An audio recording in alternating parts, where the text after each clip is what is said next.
How many fouls did South Korea commit in this match? Because they were very lucky to end this 11v11. You could have had one or two sent off through yellow card accumulation or even straight reds. The amount of reckless challenges in this game has been unlike anything I've seen in the World Cup this year so far. And it's no wonder that they gave a second penalty, as they did in their first game against Sweden, here with Mexico. 2 goals of the 3 that they've conceded have all come from penalties. And I think they're the only team in the World Cup to have done that.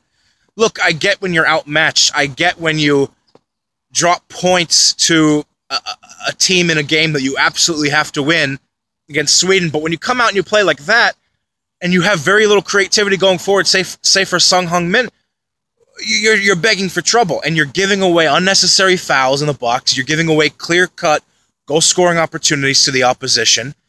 And Mexico capitalized it, and Carlos Vela scored a penalty in the 27th minute to give Mexico the 1-0 lead. And Miguel Layún, if he didn't sky his effort high for, I guess, the 7th time in 2 games, Mexico would have had 2-0 going into the half. I think Miguel Layún, his finishing in this World Cup has been positively dreadful. He missed several opportunities in the game against Germany. Skied one here again. He could have gotten on the score sheet once or twice in this tournament at least. South Korea did play better. They played more proactive football in this game, but that's almost because they kind of had to. They kind of had to. They lost against Sweden. The order in which they play their games in this group is very unideal, particularly for a side that is poor. One of the worst South Korean teams in recent memory. I would say maybe just slightly above the 2014 South Korean side, because now at least they have Sun. And Sweden, Mexico, Germany, in that order, they're going up in their final World Cup group game against the defending champions, potentially a desperate defending world champion. Should Germany not get a win today versus Sweden, they could really finish this tournament with 0 points. They could finish this tournament with 0 points. They really could. And that has not happened for South Korea, I think, since 1998, because South Korea, they always get a result from somewhere. 2002, they won their group. 2004, they got 4 points. 2010, they advanced. Even 2014, they picked up a draw in their opening game against Russia. But this South Korea team, it's quite conceivable they can finish with 0 points. And in this match, they opened up more.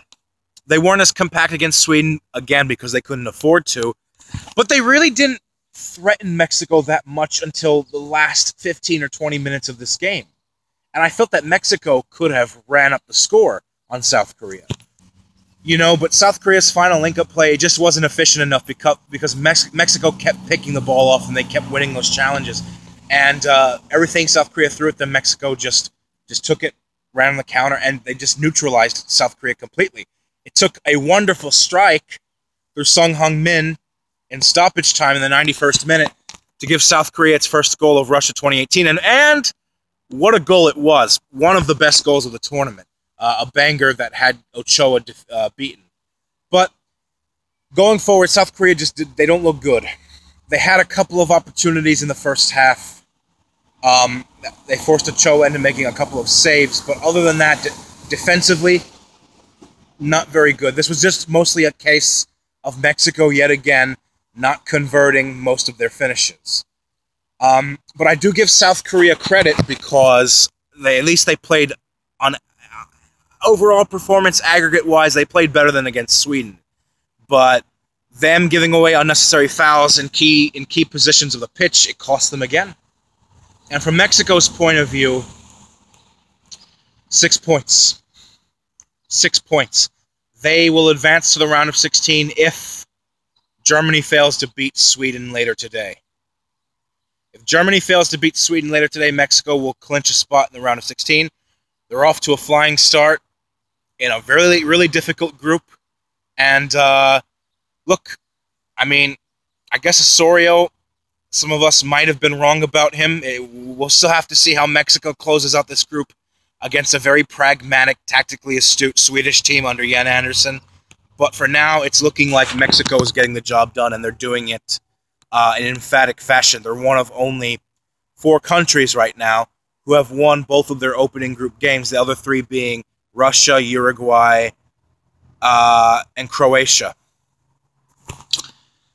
And Chicharito got on the score sheet. He scored Mexico's 2nd goal, I believe, in the final match against Croatia 4 years ago, where they beat them 3-1. So it's good for him to score another World Cup. We saw Rafa Marquez come on. Little bit of a fumble at the back that almost gave South Korea a consolation goal. A little bit of a miscommunication between Marquez and Guillermo Ochoa that almost led to South Korea grabbing one back, but Mexico got really lucky, recovering it quickly, because Korea could have pounced on that with 20 minutes remaining, and 2-1, very tenuous, very shaky. South Korea could have netted an equalizer, and as we saw, they did eventually pull one back through Son Heung-min.